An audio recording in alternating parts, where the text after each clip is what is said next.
ജീവിതം ഇന്നു മുതൽ അനുനിമിഷം ആനന്ദമയമാക്കൂ. ഇന്നു മുതൽ മനസ്സിലിനി ശാന്തി എന്നയക്കും. നേരമായി മാറിയിടുവാൻ സമയമായി ചെയ്തു തീർക്കുവാൻ ദൈനംദിന ജീവിതമിനി ആനന്ദകരമാകൂ. വിശ്വാസത്തെക്കുറിച്ച് വിശദീകരിച്ച വേദപുസ്തകത്തിൽ എഴുതിയത് വായിക്കാം, കാരണം എനിക്കത് വളരെ ഇഷ്ടമാണ്. ഇതിൽ പറയുന്നു, വിശ്വാസം എന്നാൽ ദൈവത്തിൽ മനുഷ്യരുടെ വ്യക്തിത്വത്തെ മുഴുവനായി ചായ്ക്കുക എന്നാണ്. നിങ്ങൾ മറ്റൊരു ഗ്രഹത്തിൽ നിന്ന് വന്നവരാണെന്ന് തോന്നുന്നവരുണ്ടോ? മറ്റുള്ളവരെക്കാൾ വ്യത്യസ്തരാണ് നിങ്ങൾ എന്ന് തോന്നിയിട്ടുണ്ടോ? എന്നാൽ എനിക്കങ്ങനെ തോന്നിയിട്ടുണ്ട്. എനിക്ക് വ്യത്യസ്തമായ വ്യക്തിത്വമാണെന്ന് തോന്നിയിട്ടുണ്ട്. ഞാൻ മറ്റുള്ളവരെ പോലെയാണെന്ന് ജീവിതത്തിൽ ഒരിക്കലും തോന്നിയിരുന്നില്ല. ജനങ്ങൾ ചോദിക്കുമായിരുന്നു, നിങ്ങൾ എന്താ അങ്ങനെ പെരുമാറിയത്, എന്താ അങ്ങനെ പെരുമാറിയെന്ന് എനിക്കറിയില്ല. ഞാൻ എന്തും വെട്ടിത്തുറന്ന് പറയുന്ന സ്വഭാവക്കാരിയാണ്. അങ്ങനെയുള്ള ധാരാളം ജനങ്ങളുണ്ട്. പക്ഷേ ചിലർക്കത് ഇഷ്ടമല്ല. എൻ്റെ വ്യക്തിത്വത്തെ മാറ്റിയെടുക്കാൻ ശ്രമിച്ച് ധാരാളം സമയം ചിലവാക്കി. ദൈവം തന്ന ഗുണവിശേഷത്തോടെയാണ് നാം ഭൂമിയിൽ പിറക്കുന്നത്. ആ ഗുണവിശേഷത്തോടൊപ്പം നിങ്ങൾ ജീവിതത്തിൽ നടന്ന വിവിധ കാര്യങ്ങൾ ചേർക്കും. അത് നിങ്ങളുടെ വ്യക്തിത്വമായി മാറുന്നതാണ്. വിശദീകരിച്ച വേദപുസ്തകം പറയുന്നത് എനിക്കിഷ്ടമാണ്. വ്യക്തിത്വത്തെ മുഴുവനും ദൈവത്തിൽ ചായ്ക്കുന്നതാണ് വിശ്വാസം എന്ന് പറയുന്നത്. അതായത് മറ്റെല്ലാറ്റിനും ദൈവത്തെ ആശ്രയിക്കുന്നതിന് മുൻപ് എന്നെ ദൈവത്തിൽ വിശ്വസിക്കേണ്ടതാണ്. ഹലോ, നിങ്ങളിൽ ചിലർ സ്വയം എടുത്തു മാറ്റി സദാസമയം നിങ്ങളെക്കുറിച്ച് വിശകലനം ചെയ്യുന്നത് അവസാനിപ്പിക്കണം. കാരണം നിങ്ങൾക്ക് വിശകലനം എന്ന തളർവാദമുണ്ട്. നിങ്ങൾക്ക് ജീവിതത്തിലെ ഒഴുക്കിനോടത്ത് പോകാനാവില്ല. കാരണം നിങ്ങൾ എല്ലാ കാര്യങ്ങളും വിശകലനം ചെയ്യുന്നതിലും കണ്ടുപിടിക്കുന്നതിലുമുള്ള ധൃതിയിലാണ്. നിങ്ങളെക്കുറിച്ചും ഞാൻ എന്തിനാണത് ചെയ്തത്, ഞാൻ എന്തിനാ അത്തരത്തിൽ പ്രതികരിച്ചത്, ഞാൻ എന്നെക്കുറിച്ച് കണ്ടുപിടിക്കാൻ വളരെ വർഷം ചിലവാക്കി. ഒടുവിൽ ഞാൻ കരുതി, ഞാൻ ചെയ്യുന്നത് എന്തിനാണ് ചെയ്യുന്നതെന്ന് അറിയില്ല, കൂടാതെ എന്നെ മാറ്റുന്നത് എങ്ങനെയാണെന്ന് അറിയില്ല. പക്ഷേ ദൈവമേ, ഞാൻ ഇതാ, എന്നെ കൊണ്ട് എന്തെങ്കിലും ചെയ്യാനാവുമെങ്കിൽ എന്നെ എടുത്തേക്കൂ. ഞാൻ ഇതാ ദൈവമേ, എന്നെ കൊണ്ട് എന്തെങ്കിലും ചെയ്യ്. അങ്ങയുടെ ആഗ്രഹം പോലെ എന്നെ മാറ്റിയെടുക്ക്. ഞാൻ എൻ്റെ വ്യക്തിത്വത്തെ ദൈവത്തിൽ ചായ്ച്ചു. നിങ്ങളുടെ വ്യക്തിത്വത്തെ നിങ്ങൾക്ക് ഇഷ്ടമല്ലെങ്കിൽ കഠിനമാണ്. അതാണ് നിങ്ങൾക്ക് കിട്ടിയത്. നിങ്ങൾ സ്വയം ഇഷ്ടപ്പെടണം. കാരണം നിങ്ങൾ എന്ന വ്യക്തിയിൽ നിന്ന് നിങ്ങൾക്ക് ഒരിക്കലും മാറാൻ കഴിയില്ല. നിങ്ങൾ പോകുന്നിടത്തെല്ലാം നിങ്ങൾ ഉണ്ടെന്ന് ശ്രദ്ധിച്ചിട്ടുണ്ടോ?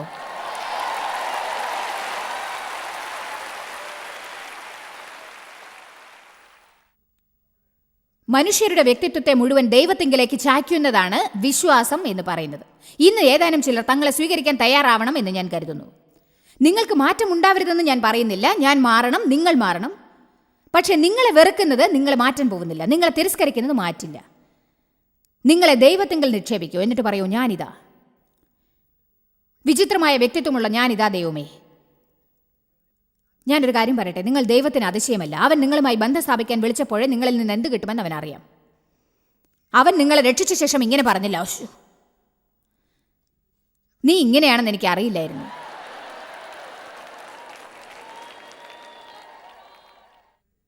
മനുഷ്യരുടെ വ്യക്തിത്വത്തെ മുഴുവനായി ദൈവത്തിൽ ചായ്ക്കുന്നതാണ് വിശ്വാസം. ഇത് കേൾക്കൂ. 3 കാര്യങ്ങളിൽ നാം അവനെ പൂർണ്ണമായി വിശ്വസിക്കേണ്ടതാണ്. ദൈവത്തിന്റെ ശക്തി, അവന്റെ ജ്ഞാനം, അവന്റെ നന്മ. ദൈവത്തിന്റെ ശക്തി, ജ്ഞാനം, നന്മ. വിശ്വാസം എന്നാൽ മനുഷ്യൻ പരിപൂർണമായി ദൈവത്തിൽ ആശ്രയിക്കുകയാണ്. ദൈവത്തിന്റെ ജ്ഞാനത്തിലും ശക്തിയിലും നന്മയിലും മുഴുവനായി വിശ്വാസം അർപ്പിക്കണം. എനിക്കൊരു പരിതസ്ഥിതി ഉണ്ടാകുമ്പോൾ 3 കാര്യങ്ങൾ ഞാൻ മനസ്സിലാക്കേണ്ടതാണ്. എൻ്റെ പ്രശ്നം നേരെയാക്കാൻ ദൈവത്തിന് ശക്തിയുണ്ട്. എഫേസ്യർ 3:20. എന്നാൽ നാം ചോദിക്കുന്നതിലും നനയ്ക്കുന്നതിലും അത്യന്തം പരമായി ചെയ്യുവാൻ നമ്മിൽ വ്യാപരിക്കുന്ന ശക്തിയാൽ കഴിയുന്നവന് സഭയിലും ക്രിസ്തു യേശുവിലും എന്നേക്കും തലമുറ തലമുറയാലും മഹത്വം ഉണ്ടാകട്ടെ. ദൈവത്തിന് കഴിവുണ്ട്. നാം ഗാനങ്ങൾ പാടും, പക്ഷെ അത് വിശ്വസിക്കുന്നില്ല.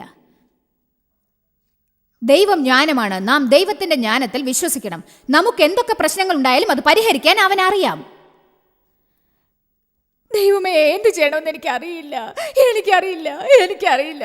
എന്ത് ചെയ്യണമെന്ന് ദൈവത്തിനറിയാം. ഇത് വളരെ വളരെ പ്രധാനമാണ്. ദൈവത്തിന്റെ നന്മയിൽ നമുക്ക് വിശ്വാസം ഉണ്ടാവണം. അവൻ്റെ ശക്തിയിലും അവൻ്റെ ജ്ഞാനത്തിലും അവൻ്റെ നന്മയിലും ദൈവം നല്ല ദൈവമാണ്. ദൈവത്തിൻ്റെ നന്മയെക്കുറിച്ച് ബൈബിളിൽ എല്ലായിടവും പറയുന്നുണ്ട്. എഫേസ്യർ 2:10 ദൈവം നമുക്കായി മുൻപേ തയ്യാറാക്കിയ പദ്ധതിയെക്കുറിച്ച് പറയുന്നു. എന്താണ് അതിൻ്റെ അർത്ഥമെന്നറിയാമോ? നിങ്ങൾക്കായി ദൈവം ഒരു നല്ല പ്ലാൻ ഒരുക്കിയിട്ടുണ്ടെന്നല്ലേ? നിങ്ങൾ ഈ ഭൂമിയിൽ പിറന്നു വീഴുന്നതിന് മുൻപ് ദൈവം നിങ്ങൾക്കായി ഒരു നല്ല പദ്ധതി തയ്യാറാക്കി വെച്ചിട്ടുണ്ട്. നമുക്കൊരു നല്ല ജീവിതം ഉണ്ടാവാൻ വേണ്ടി ഒരുക്കിയതാണത്. നാം അതുപ്രകാരം നടക്കണം എന്ന് വേദപുസ്തകം പറയുന്നു. അത് നമുക്കായി ഉണ്ടാക്കിയതാണ്. ഇവിടെ പറയുന്നത് ഇതാണ്: എൻ്റെ വഴികൾ പിന്തുടരൂ, അപ്പോൾ നിങ്ങൾ ആ നല്ല വഴിയിലൂടെ നടക്കും. നിങ്ങൾ പോകുന്നിടത്തെല്ലാം അനുഗ്രഹവും സന്തോഷവും സമാധാനവും ഉണ്ടാകും. പക്ഷേ സാത്താൻ നമ്മെ തെറ്റായ പാതയിലേക്ക് കൊണ്ടുപോകും. എനിക്ക് എഫേസ്യർ 11:6 ഇഷ്ടമാണ്. വിശ്വാസത്താൽ അല്ലാതെ ദൈവത്തെ സന്തോഷിപ്പിക്കാനാവില്ല. അവനിലേക്ക് വരുന്നവർ 2 കാര്യങ്ങൾ വിശ്വസിക്കണം. ഒന്നാമത്തേത് അവനുണ്ടെന്ന് വിശ്വസിക്കാതിരുന്നാൽ നിങ്ങൾ അവനിലേക്ക് വരാൻ പോകുന്നില്ല. രണ്ടാമത്തേത് അവൻ സമ്മാനദായകനാണ്. നിങ്ങൾക്കൊരു നല്ല വേദപഠനം നടത്തണമെന്ന് തോന്നാറുണ്ടോ? സമ്മാനം എന്ന വാക്കിന്റെ കുറിപ്പുകൾ നോക്കിയാൽ മതി. എല്ലായിടത്തും സമ്മാനത്തെക്കുറിച്ച് പറഞ്ഞത് കാണാൻ സാധിക്കും. തന്നെ ശുഷ്കാന്തിയോടെ അന്വേഷിക്കുന്നവർക്ക് ദൈവം സമ്മാനദായകനാണ്. നിങ്ങൾ ദൈവത്തെ ശുഷ്കാന്തിയോടെ അന്വേഷിക്കുന്നവരാണ്. ഇല്ലെങ്കിൽ ഒരു വെള്ളിയാഴ്ച രാവിലെ നിങ്ങൾ ഇവിടെ വരില്ലായിരുന്നല്ലോ. ചിലർ ഇവിടെ വ്യാഴാഴ്ച രാത്രിയും വെള്ളിയാഴ്ച രാവിലെയും വെള്ളിയാഴ്ച രാത്രിയും വന്നു. നാളെ രാവിലെയും നിങ്ങൾ വരും. ദൂര രാജ്യങ്ങളിൽ നിന്ന് വന്നവരുണ്ട്. ചിലർ ബേബി സിറ്റേഴ്സിനെ ഏർപ്പാടാക്കിയിരിക്കും, ചിലർ ഹോട്ടലിൽ താമസിക്കുകയാവും. നിങ്ങൾ ദൈവത്തെ ശുഷ്കാന്തിയോടെ അന്വേഷിക്കുന്നവരാണ്. നിങ്ങൾക്കതറിയാമോ? നിങ്ങളുടെ സമ്മാനം വരുന്നുണ്ട്.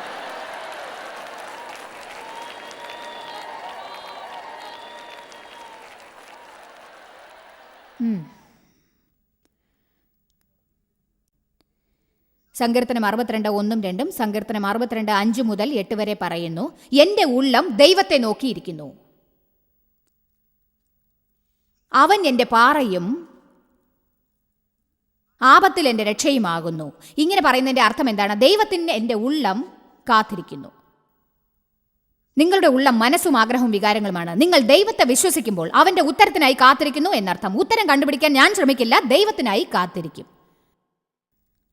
എൻ്റെ ആഗ്രഹം ദൈവത്തിനായി കാത്തിരിക്കുന്നു. ഞാൻ സ്വന്തമായി ഉത്തരം കണ്ടുപിടിക്കില്ല.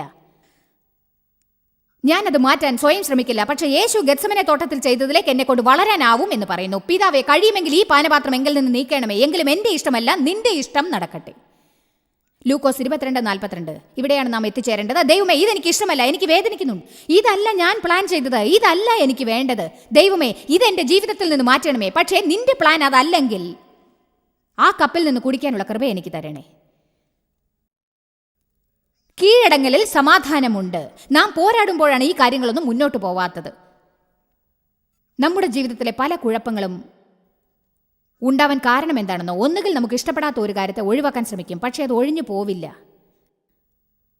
അല്ലെങ്കിൽ ഒരു കാര്യം നമുക്ക് വേണമെന്ന് കരുതും, പക്ഷേ എത്ര ശ്രമിച്ചാലും അത് നിങ്ങൾക്ക് കിട്ടാതെയാവുന്നു. പക്ഷേ വിശ്വാസം അവയെല്ലാം നേടിത്തരും. ഇതെനിക്ക് കിട്ടണമെന്ന് അങ്ങ് ആഗ്രഹിക്കുന്നുണ്ടോ ദൈവമേ?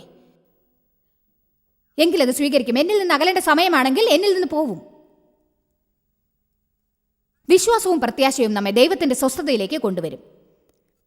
മറ്റുള്ളവരുടെ കാര്യത്തിലും നാം ദൈവത്തിന്റെ സ്വസ്ഥതയിൽ പ്രവേശിക്കണം. നിങ്ങൾക്ക് വിശ്വാസത്താൽ ചെയ്യാനാവാത്ത ഒരു കാര്യം പറയട്ടെ: മറ്റുള്ളവരുടെ തിരഞ്ഞെടുക്കാനുള്ള സ്വാതന്ത്ര്യത്തെ നിയന്ത്രിക്കാൻ നിങ്ങൾക്ക് അവകാശമില്ല.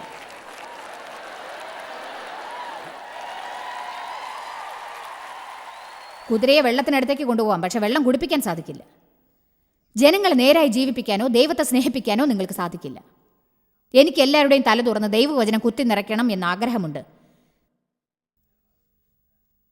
ചിലപ്പോൾ ജനങ്ങൾ നേരായി നടക്കണം എന്നെനിക്ക് ആഗ്രഹം തോന്നും. അതായത്, നിങ്ങൾ ഈ വിഡ്ഢിത്തങ്ങൾ ചെയ്യുന്ന ഒന്ന് നിർത്താമോ? എന്ത് പ്രവർത്തിക്കും എന്ത് പ്രവർത്തിക്കില്ല എന്ന് നിങ്ങൾക്ക് അറിഞ്ഞിരിക്കെ ജനങ്ങൾ മണ്ടത്തരം പ്രവർത്തിക്കുന്നത് കാണുമ്പോൾ അവരെ പിടിച്ച് 4 കൊടുക്കാൻ തോന്നും. നിങ്ങൾക്കിത് എന്തു പറ്റി? നമ്മുടെ സ്വതന്ത്രമായ തീരുമാനത്തിനുള്ള അവകാശം ദൈവം സംരക്ഷിക്കും. മറ്റുള്ളവരുടെ ജീവിതത്തിനായി ദൈവത്തെ വിശ്വസിക്കുമ്പോൾ അതിൽ നിങ്ങളുടെ ആഗ്രഹമല്ല അടങ്ങിയിരിക്കുന്നത്, ദൈവത്തിന്റെ ആഗ്രഹമല്ല അടങ്ങിയിരിക്കുന്നത്, പകരം അവരുടെ ആഗ്രഹമാണ് അതിലുള്ളത്. നാം ജനങ്ങൾക്കായി പ്രാർത്ഥിക്കുമ്പോൾ അത് ദൈവത്തിന് പ്രവർത്തിക്കാനുള്ള വാതിൽ തുറക്കുന്നു. എന്നാലും തീരുമാനമെടുക്കേണ്ടത് അവരാണ്. ആമേൻ. മറ്റൊരാളുടെ തെറ്റായ തീരുമാനം കൊണ്ട് നിങ്ങളുടെ സന്തോഷം നഷ്ടപ്പെടാനാക്കരുത്. ഞാൻ പറഞ്ഞത് നിങ്ങൾ കേട്ടില്ലേ? നിങ്ങളുടെ സന്തോഷം മറ്റുള്ളവരുടെ തെറ്റായ തീരുമാനം കൊണ്ട് നഷ്ടപ്പെടാൻ പാടില്ല. നിങ്ങൾക്കൊരു ജീവിതം ജീവിക്കാനുണ്ട്. ആമേൻ. എൻ്റെ ഉള്ളം ദൈവത്തിങ്കൽ മൗനമായി കാത്തിരിക്കുന്നു. അവൻ എൻ്റെ പാറയും എൻ്റെ രക്ഷയും എൻ്റെ ഗോപുരവുമാകുന്നു. ദൈവത്തിൽ എൻ്റെ ഉള്ളം കാത്തിരിക്കുന്നു. എൻ്റെ ഉള്ളം കാത്തിരിക്കുന്നു. എൻ്റെ മനസ്സ് ദൈവത്തിൽ കാത്തിരിക്കുന്നു. എൻ്റെ ആഗ്രഹം ദൈവത്തിൽ കാത്തിരിക്കുന്നു. എൻ്റെ വികാരങ്ങളെ എനിക്ക് വിശ്വസിക്കാനാവില്ലെന്ന് ഞാൻ മനസ്സിലാക്കണം. വികാരങ്ങൾ എന്തൊക്കെയായാലും അവ ചെയ്യുന്നത് ചെയ്യും. ഞാൻ പറയട്ടെ, വികാരങ്ങൾ നിയന്ത്രിക്കുന്നതാവും നമുക്ക് ഏറ്റവും കഠിനമായത്. കാരണം അവ എല്ലായിടത്തും ഉണ്ടാവും. അവ മുകളിലും താഴെയും ഉണ്ടാവും. ചിലപ്പോൾ കാണില്ല, ചിലപ്പോൾ അവയുണ്ടാവും. നിങ്ങൾക്ക് അവയെ വേണ്ടാത്തപ്പോൾ അവ അവിടെ ഉണ്ടാവും, ആവശ്യമുള്ളപ്പോൾ കാണില്ല. വീട് വൃത്തിയാക്കൽ കൊള്ളാമെന്ന് എനിക്ക് തോന്നുന്നു. അതുപോലെയുള്ള കാര്യങ്ങൾ ചെയ്യണമെന്ന് തോന്നുമ്പോൾ ചെയ്യുന്നത് ഏറ്റവും നല്ല കാര്യമല്ലേ? ഓഹോ, എനിക്കിന്ന് ഇത് ചെയ്യണം എന്ന് തോന്നുന്നു, എനിക്കിന്ന് വാക്യൂം ചെയ്യാൻ തോന്നുന്നു. ഹല്ലേലൂയ.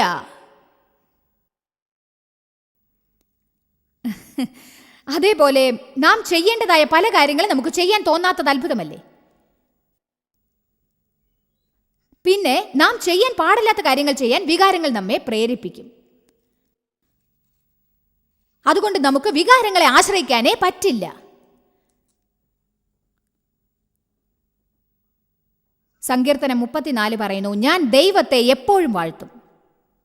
ദൈവത്തെ ഞാൻ വിശ്വസിച്ചില്ലെങ്കിൽ എനിക്ക് അവനെ വാഴ്ത്താൻ സാധിക്കില്ല. അതുകൊണ്ട് നമുക്ക് ഇങ്ങനെ പറയാം, ഞാൻ യഹോവയെ എല്ലാ കാലത്തും വാഴ്ത്തും, അവന്റെ സ്തുതി എപ്പോഴും എൻ്റെ നാവിന്മേൽ തീർച്ചയായും ഇരിക്കും. സങ്കീർത്തനം 91, 1, 2 അത്ഭുതാവഹമാണ്.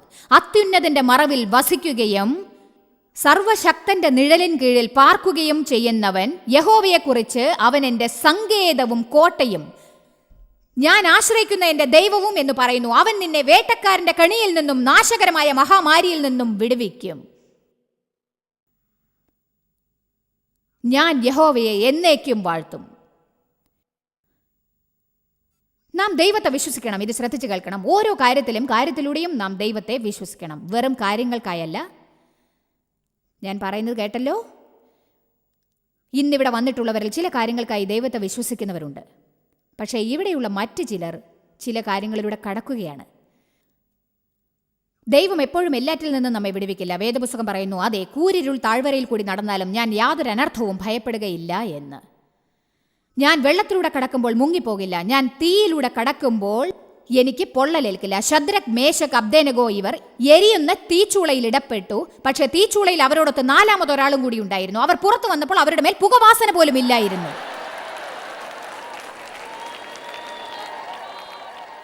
ഇങ്ങനെ പലതിലൂടെയും കടക്കുന്ന സാക്ഷ്യം ജനങ്ങളെ തലമുറകളോളം അനുഗ്രഹിച്ചിട്ടുണ്ട്.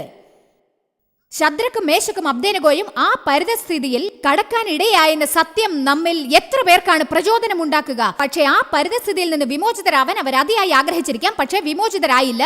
യേശു അവരോടൊത്ത് ആ തീച്ചുളയിൽ ഉണ്ടായിരുന്നു. ദൈവത്തെ വിശ്വസിക്കുമെന്ന അനുകൂല ചിന്താഗതിക്കാരായ നാം എന്തിലൂടെയെങ്കിലും കടന്നു പോകുമ്പോൾ നമ്മുടെ ജീവിതം മറ്റുള്ളവർക്ക് ബലവും പ്രോത്സാഹനവും നേടാൻ സാധ്യതയുണ്ടാകും. ഞാൻ നിങ്ങളോട് ഒരു കാര്യം പറയാൻ പോവുകയാണ്. ഇവിടെ വന്നിരിക്കുന്നവർ ചിലർ ഇന്നിത് കേൾക്കാൻ തയ്യാറാവണം.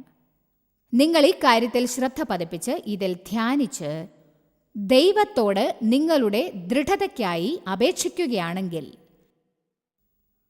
നിങ്ങളുടെ കുടുംബ ജീവിതത്തിൽ ദൃഢതയുണ്ടാവാൻ തുടങ്ങും. അതോടുകൂടി നിങ്ങളുടെ കുടുംബ ജീവിതത്തിനും മാറ്റമുണ്ടാവും.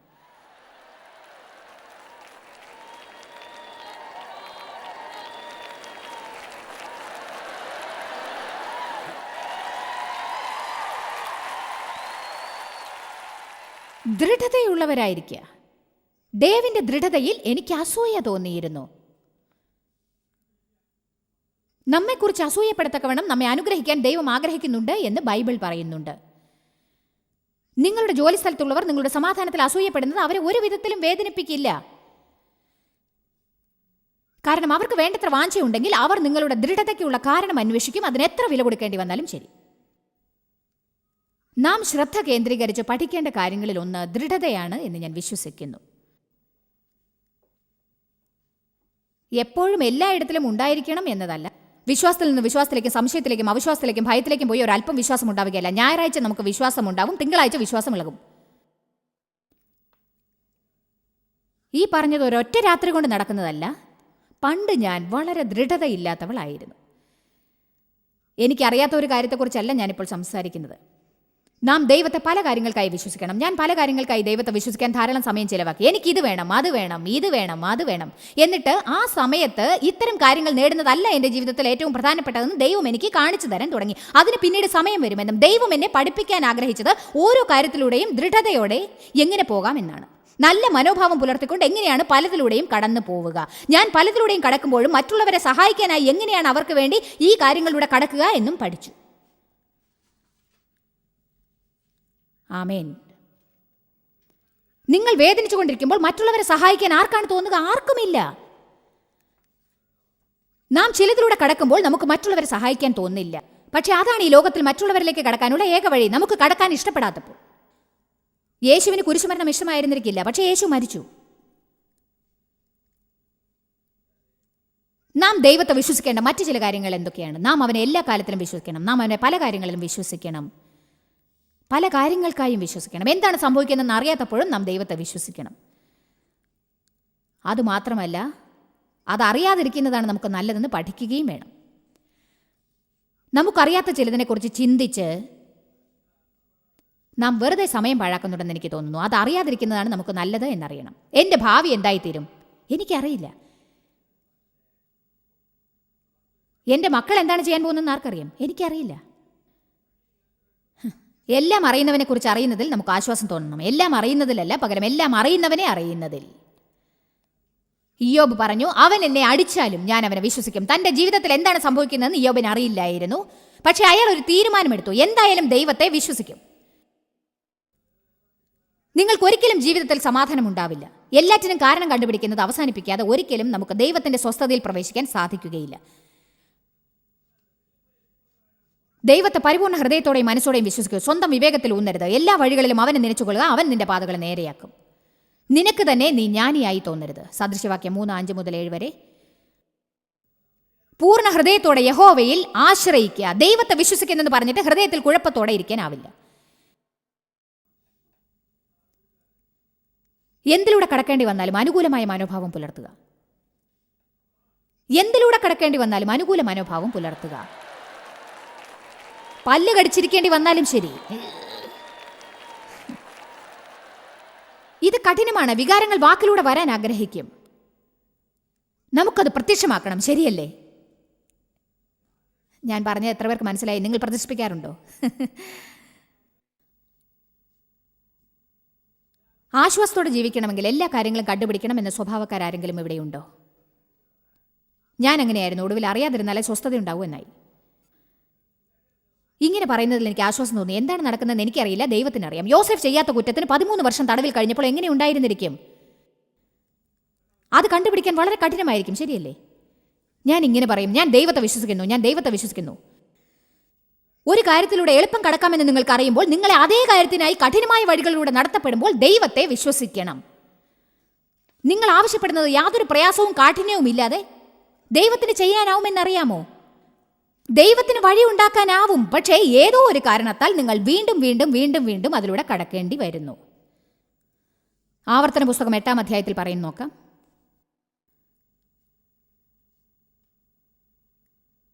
ഞാൻ യേശുവിൽ മാത്രം എൻ്റെ വിശ്വാസം അർപ്പിക്കുന്നു. എൻ്റെ ആത്മാവ് ദൈവത്തിനായി കാത്തിരിക്കുന്നു. ആവർത്തന പുസ്തകം 8-ാം അധ്യായം 2-ാം വാക്യം.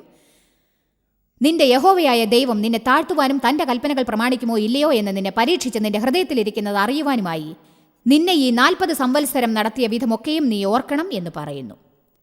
എന്താണ് ഇവിടെ പറയുന്നത്? ദൈവം അവരെ മരുഭൂമിയിൽ കൂടി വഴി നടത്തി. അവരെ ഒരു തോട്ടത്തിലൂടെ കൊണ്ടുപോകാമായിരുന്നില്ലേ? ദൈവം അവരെ മരുഭൂമിയിലൂടെ നടത്തി. അവർ മരുഭൂമിയിൽ ദൈവത്തിൻ്റെ കൽപ്പനകൾ അനുസരിക്കുകയും അവനെ ആരാധിക്കുകയും ചെയ്യുമോ എന്ന് പരീക്ഷിക്കാൻ വേണ്ടിയായിരുന്നു അത്.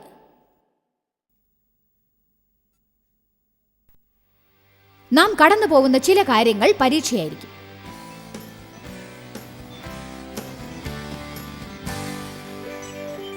നമ്മുടെ ജീവിതത്തിൻ്റെ എല്ലാ ഭാഗങ്ങളിലും ദൈവത്തെ വിശ്വസിക്കണം. വിശ്വാസത്തിൽ നാം ജീവിക്കേണ്ടതാണ്. എന്താണ് വിശ്വാസം? വിശ്വാസം എന്നത് മനുഷ്യരായ ഓരോരുത്തരും ദൈവത്തിൻ്റെ ശക്തിയിൽ പരിപൂർണമായ വിശ്വാസം അർപ്പിക്കലാണ്. അവൻ്റെ ജ്ഞാനത്തിലും നന്മയിലും വിശ്വാസം അർപ്പിക്കണം. ദൈവത്തിൻ്റെ സ്വസ്ഥതയിൽ പ്രവേശിക്കണമെങ്കിൽ യേശുവിൽ നിങ്ങൾ ആരാണെന്ന് പഠിക്കണം. എന്നിട്ട് വിശ്വാസത്തിൽ ജീവിക്കാൻ പഠിക്കണം. നിങ്ങളെ ഞാൻ എന്തുമാത്രം സ്നേഹിക്കുന്നെന്നും അനുമോദിക്കുന്നെന്നും എന്ന് പറയാൻ ആഗ്രഹിക്കുന്നു. ഈ പ്രോഗ്രാം ദിവസവും കാണാൻ നിങ്ങൾക്ക് ഉത്സാഹമുണ്ടെന്നും ഇവ നിങ്ങളുടെ ജീവിതത്തിൽ ഒരു വലിയ വ്യത്യാസം ഉണ്ടാക്കുന്നുണ്ടെന്നും ഞാൻ വിശ്വസിക്കുന്നു. ദൈവവചനം എൻ്റെ ജീവിതം നാടകീയമായി മാറ്റി 30 വർഷങ്ങളിലുമുപരി ഞാൻ ദൈവവചനം പഠിച്ചുകൊണ്ടിരിക്കുകയായിരുന്നു. ഞാൻ മുഴുവനായി മാറിയിരിക്കുന്നു, അതുകൊണ്ട് ഇനി എനിക്ക് മാറേണ്ടതില്ല എന്നർത്ഥമില്ല. ദൈവം എന്നെ തീർച്ചയായും മാറ്റിയിട്ടുണ്ട്. ദൈവം എന്നെ പഠിക്കാൻ സഹായിച്ച പല കാര്യങ്ങളിലൊന്ന് മറ്റുള്ളവർക്ക് ദാനം കൊടുക്കുന്ന ഒരാളാവുന്നത് എങ്ങനെയെന്നാണ്, സ്വീകരിക്കുന്നവളല്ല. ഇന്നത്തെ പ്രോഗ്രാമിൽ ഞങ്ങൾ ഈ ശുശ്രൂഷയെ സഹായിക്കാനായി ഈ പ്രോഗ്രാം അനേകർക്ക് TV-യിലൂടെ അറിയിക്കുന്നതിന് ചിലവാകുന്ന തുകയിൽ ഞങ്ങളെ സഹായിക്കണമെന്ന് അപേക്ഷിക്കുന്നു. ജനങ്ങൾ ഞങ്ങളെ സഹായിക്കാൻ മുന്നോട്ട് വന്നാൽ മാത്രമേ ദൈവം ഞങ്ങളോട് പറഞ്ഞിരിക്കുന്ന ശുശ്രൂഷ മറ്റുള്ളവർക്ക് ചെയ്യാൻ ഈ മിനിസ്ട്രിയിലൂടെ ഞങ്ങൾക്ക് വിത്ത് വിതയ്ക്കാൻ സാധിക്കുകയുള്ളൂ. ദാനത്തെ വിത്ത് വിതയ്ക്കൽ എന്നാണ് ബൈബിൾ പറയുന്നത്. ദൈവം നമ്മുടെ ജീവിതത്തിലേക്ക് കൊണ്ടുവരുന്ന ഫലത്തെ കൊയ്ത്ത് എന്ന് പറയുന്നു. വിത്ത് വിതയ്ക്കാതെ ഒരു കർഷകന് ഒരിക്കലും കൊയ്ത്ത് പ്രതീക്ഷിക്കാൻ സാധിക്കില്ല. നിങ്ങളിൽ പലർക്കും ജീവിതത്തിൽ കൊയ്ത്ത് നേടാൻ ആഗ്രഹമുണ്ടെന്നറിയാം. പക്ഷേ ആ കൊയ്ത്ത് ലഭിക്കാൻ വിത്ത് വിതയ്ക്കുന്നത് എങ്ങനെയാണെന്ന് നിങ്ങൾക്കറിയില്ല, അഥവാ ഒരുക്കമല്ല.